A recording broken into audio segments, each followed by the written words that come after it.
The Pelicans know who's on the roster. They still don't know who's playing where or who's playing with whom. The competition for roles starts now. It's Locked On Pelicans. Let's go.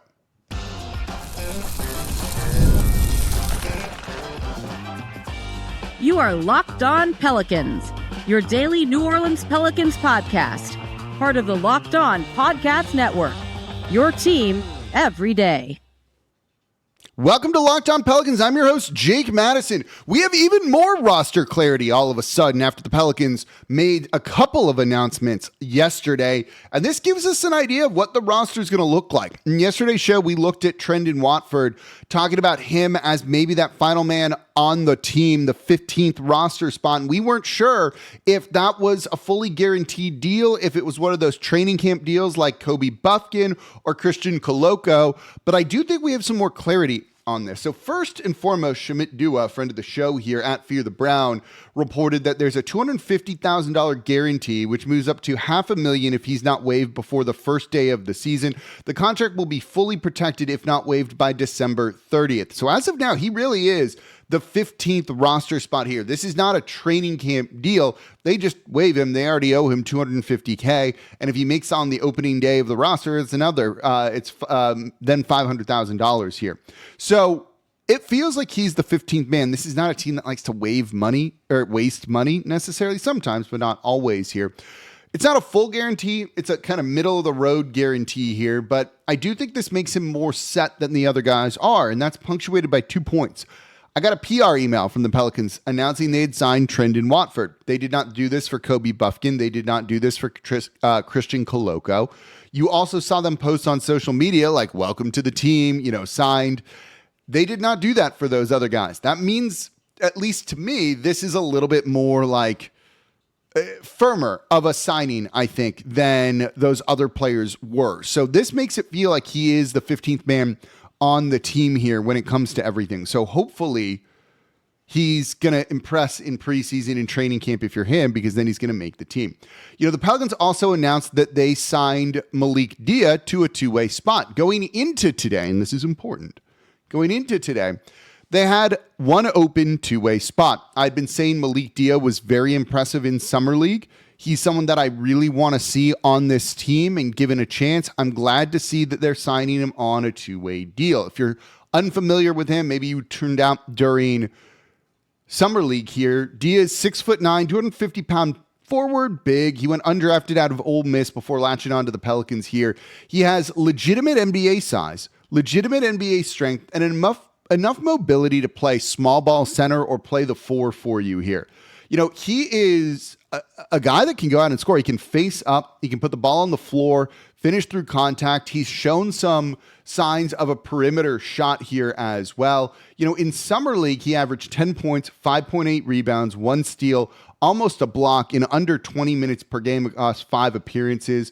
He did shoot the 3 ball well, 5 of 14. That's not an elite number here, but 35.7%, 36% is not something we're going to just laugh at for a team that needs a lot of shooting. The best game was against Phoenix, 18 points, 8 rebounds, 2 steals, 2 blocks in 23 minutes. He had some physicality to him in Summer League that wasn't just him kind of standing around being a big man under the rim. Like, he played with some force, I think, which is the type of player that you feel someone like Jamahl Mosley is really gonna like. He doesn't need a big offensive role on this team. This is someone who can just stand around, hit some wide open threes, right? Rebound, play physical, switch when you need to on defense, and be that, right? If that 35.7% is close to what his average is going to be, he can find some time on this Pelicans team. Now, it was just 27.5% at Ole Miss, so it remains to be seen. And look, 14 shots is certainly not a large enough sample size here. But I was pretty impressed with him. When he was out there, particularly with the rebounding, he did really well for this team. And he outplayed Hunter Dickinson, who was significantly taller than him. And if you're an everyday and you listen to yesterday's show, you heard me talk about Hunter Dickinson and how, if it were up to me, I'd probably just waive him. Especially if you're going to let Kobe Buffkin, Christian Koloko fight out for the final two-way spot. Good thing I said that in yesterday's show because it was reported by Michael Scotto that the Pelicans have waived Hunter Dickinson from the two-way deal. So right now, the two ways that they have are Malik Dia, who they just signed, and Jaron Pierre Jr., who they drafted in the second round in the NBA draft. I like Dia on a two-way.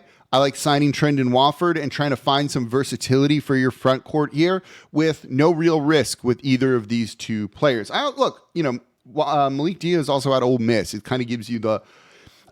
Ole Miss is not like a local region, I guess, for New Orleans, but it's still the South, so there's some element of that, I guess. So I like this move. I was pretty impressed with him in Summer League. Want to see him play some more. You'll be able to now watch him with the G League and the Lake Town Squadron. I keep wanting to say Birmingham Squadron, but Lake Town Squadron. By the way, open tryouts for them. I am not going to be doing that, but you should if you think you can make it. There's actually a couple of examples of people in the league who have latched on to an NBA team through these open tryouts through the G League. So if you think you got what it takes, maybe you want to give it a shot there.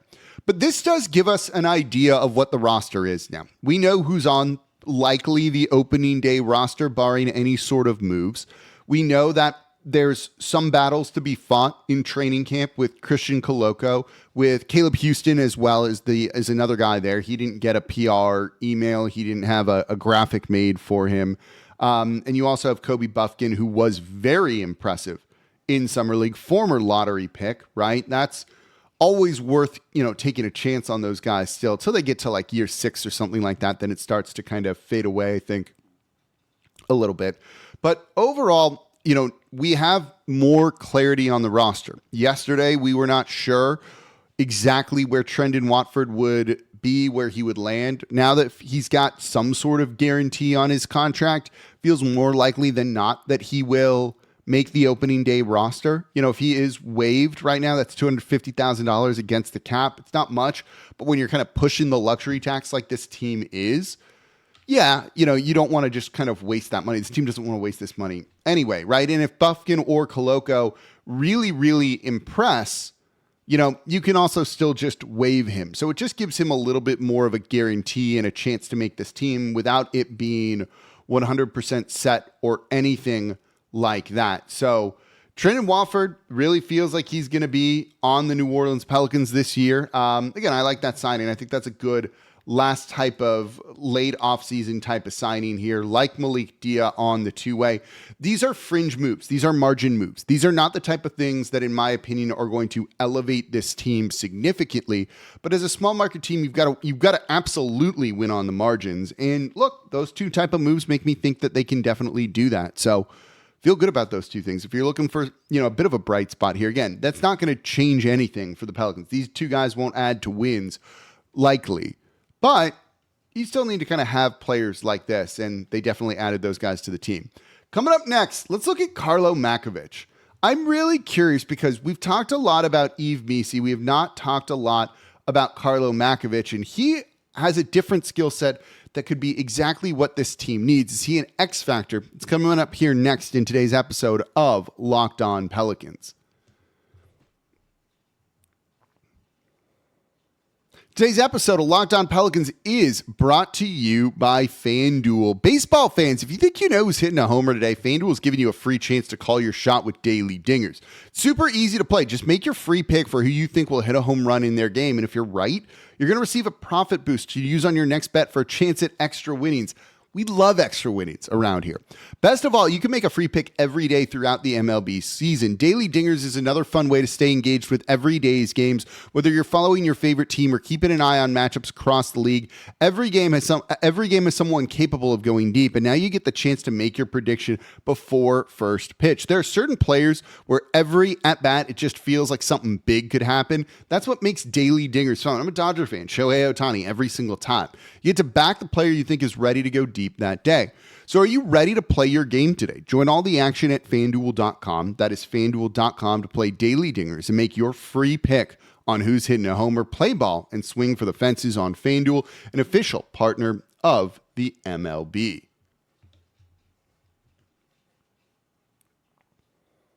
And thank you for making Locked On Pelicans your first listen today and every day. We're here Monday through Friday, the number one Pelicans podcast covering everything you want to know about this Pelicans team. So please subscribe wherever you get your podcasts and join us on YouTube as well, where you can become an everydayer. And that means you listen Monday through Friday to the Locked On Pelicans podcast. If you're an everydayer, let me know in the comments down below.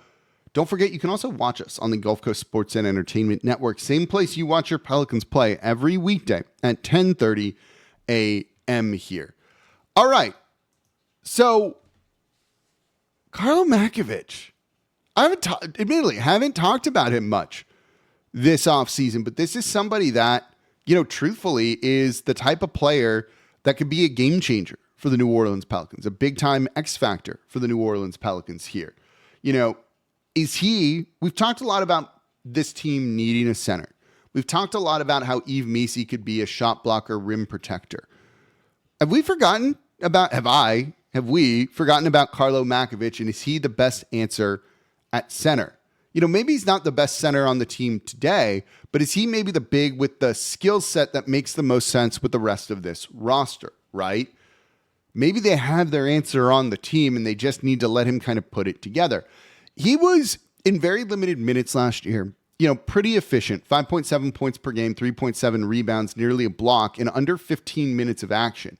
When you look at him on a per 36-minute basis, it's actually pretty strong for the role you need him to be, right? If he's starting, he's your 5th man, right? When you look at that, Karlo Matkovic averaged 14 points per game, 9 rebounds, along with 2 blocks. If you got that from the starting center, are we complaining about anything?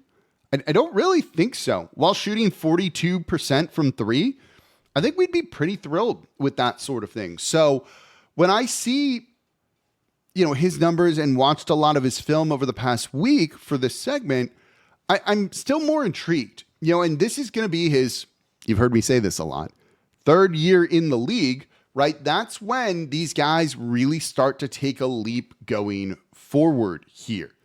So this is not, a 21-year-old or something along those lines trying to figure out exactly who he is. He's 24. He'll be 25 this season. And so he is 25 right now. He'll be 26 this season. This is someone who kind of knows who he is, who is fully grown into his body at this point in time. And if he can shoot 42% from 3, that's a game changer. We all know that for this team here. So if he can do that, I would be really thrilled here. Now, he only had 90 attempts last season. That number is far too small, and he's definitely someone who needs to take more attempts to, make teams respect him in there. And what I want to see him do when he's out on the court this year is just get a green light and launch it from 3. There definitely were times when he was a little tentative to shoot from 3 last year, wouldn't really take as many as you'd like in the limited minutes. And I wonder if he was worried that if he missed a bunch of shots, he would get pulled and he wouldn't, be getting any more minutes. So did that make him a little bit tentative? But if you have a new coach coming in, particularly because Karlo has shown some flashes on the defensive side of the ball as well, if he feels like he has a long leash, you can then maybe unleash him.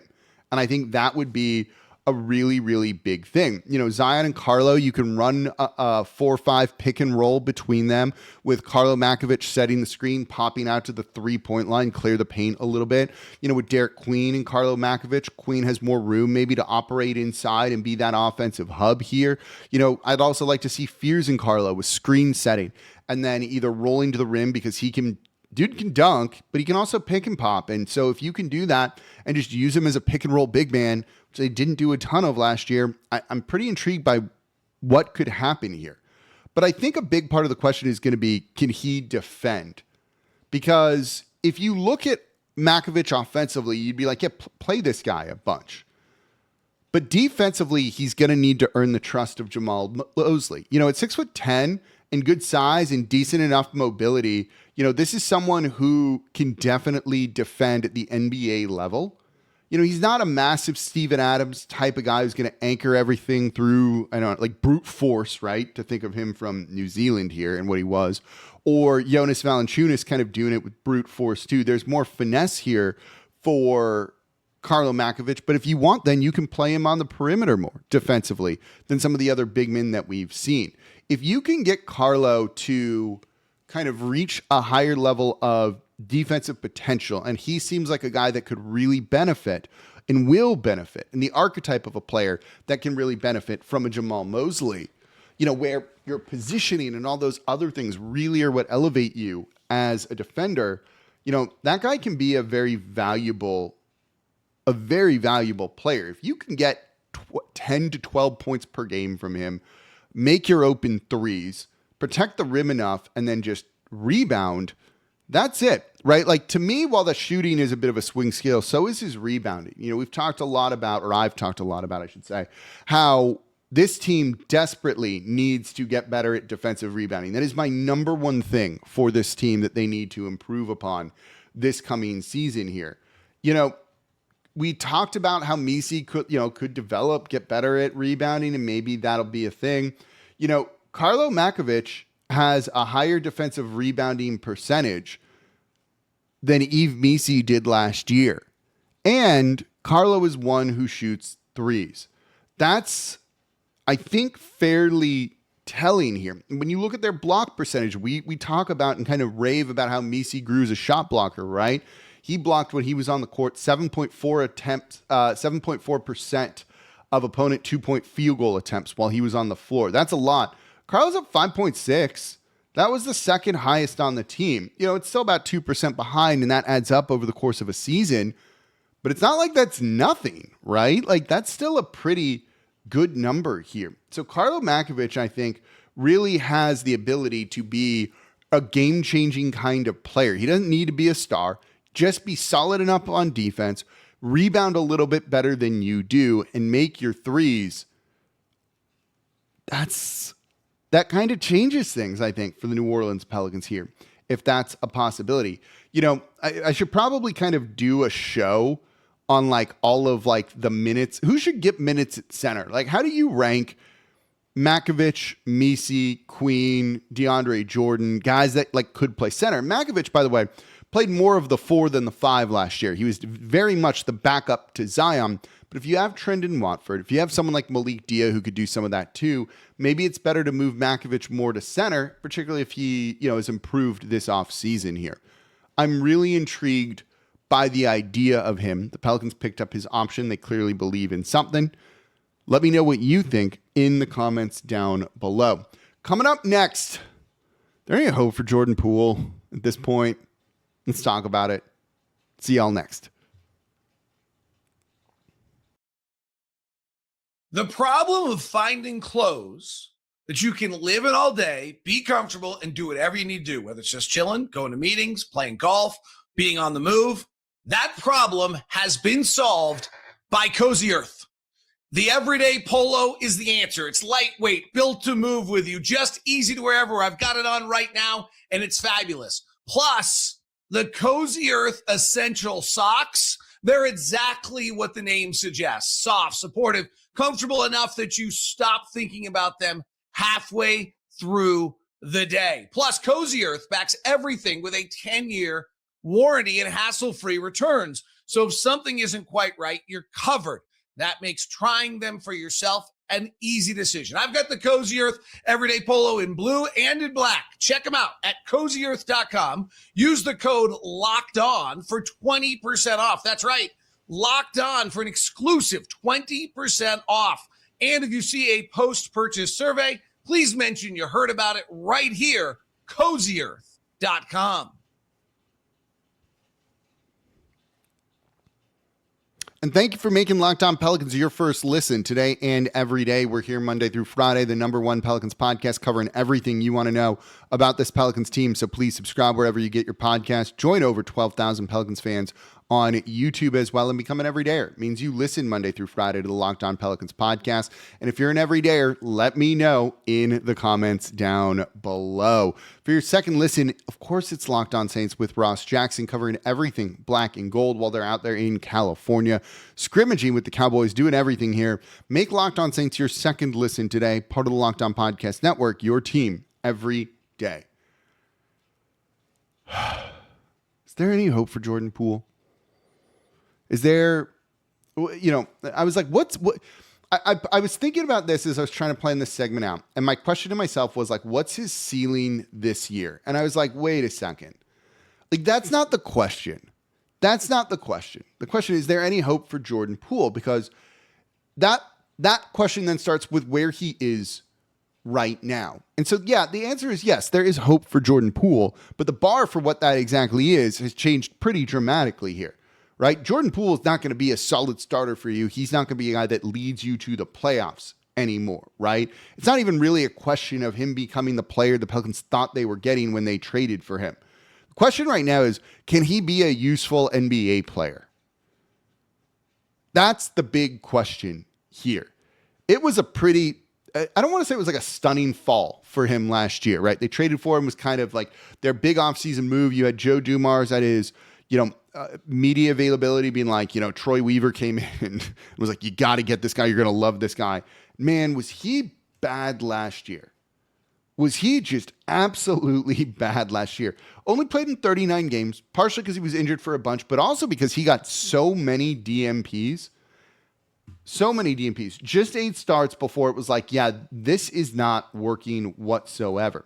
Averaged 13.4 points per game, shot 33% from 3, wasn't good defensively, turned the ball over much more than you'd like in limited minutes, and almost 2 turnovers per game. It was all pretty bad. It's just the flat out way to kind of put it here. Just not good. He shot 37% from the field overall. Like, that wouldn't even be good enough for him to shoot from 3, truthfully, after the past 2 years in Washington here. So he fell out of the rotation, wasn't getting minutes, only got some minutes late in the season because, what else were they going to do here? But it's a pretty, big fall for someone who was usually averaging over 20 points per game, had a major role at one point on a championship team, showed he could create his own shot. He's only 27 years old. So there has to be hope because we've seen him play at a higher level here. What the Pelicans need to do, if you want to kind of make this a reclamation project in a sense, and maybe be able to then move him for some value at the trade deadline, is can you simplify his job? This is going to be on Jamahl Mosley and the coaching staff here. Jordan Poole should not be here to save the offense. Jordan Poole should not be your point guard.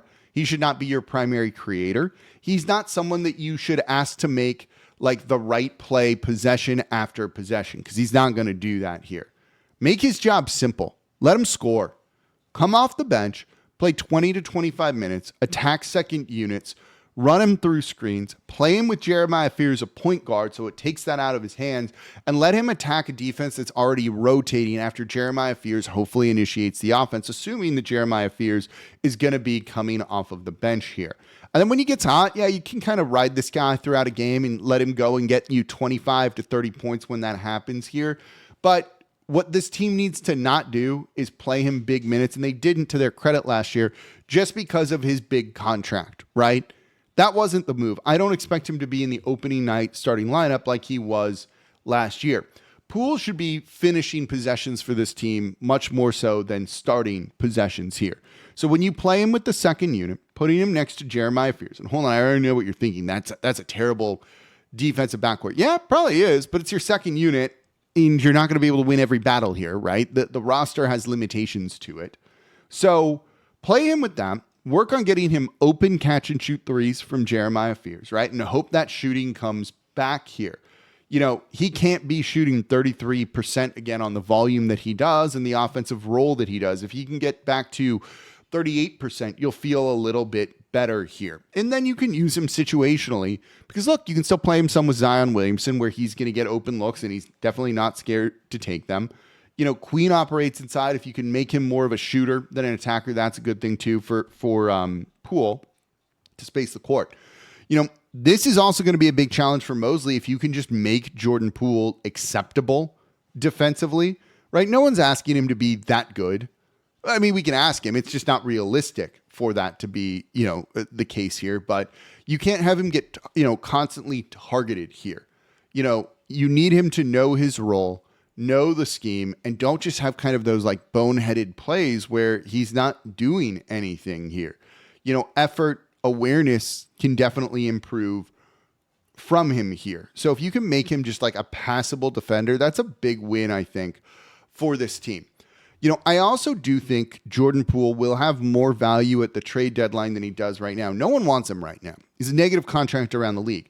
I don't think he's going to get you much at the trade deadline, but there will definitely be a good team. It could even be, let's say it's the Boston Celtics, right? Like a team that's going into the season, it's like, oh, they're supposed to be good. And like, for whatever reason, maybe it's the Boston Celtics because they traded away Jaylen Brown. It's like, oh yeah, no, they're not as good as we thought they should be here. They decide they want to try and shed some salary and do something along those lines. And so you can see a trade where they bring in Jordan Poole's expiring contract at $34 million, send out another bad contract that, that doesn't need to be that equivalent here, though, that gets them off that money so they can try and get back to being contenders quickly here. That would potentially work for New Orleans, right? That could be a Paul George kind of trade. If he doesn't work there and you're like, we're not going anywhere this season, Paul George very well is probably going to pick up that $56.5 million player option after next season, for 2 seasons from now. Celtics don't want to pay that. So do you dump him, get Jordan Poole, let him come off, and attach a pick to Paul George to move him to New Orleans? Now, the Pelicans are going to realize they're not going to be good in the next year and kind of accept their place to do something like that. But you could conceivably see like a world where that's a thing. And so even if he doesn't play particularly well, there is hope that they can use him to get some sort of asset in the future, because at the trade deadline, right, then teams, the sellers will kind of appear a little bit more naturally. And you'll also have teams that just are like, cool, we only have to pay him for like a couple months. We don't have to pay all $34 million. The Pelicans already did that. Sure, we'll take him on now, because then that comes off of our books. And at that point, it's kind of a smart move. Or hopefully Poole just turns into a very good bench scorer, and that could be something for New Orleans. What do you think is going to happen with Jordan Poole? Let me know in the comments down below. We got the new background. I'm still figuring out the lighting. It doesn't look great. I'm still dialing this all in the new studio. So hopefully the production quality will be a slight bit better in the near future. My skin looks weird. And that's going to do it for this episode of Locked On Pelicans. As always, I'm your host, Jake Madison, at NOLAJake on Twitter. Be back with y'all tomorrow.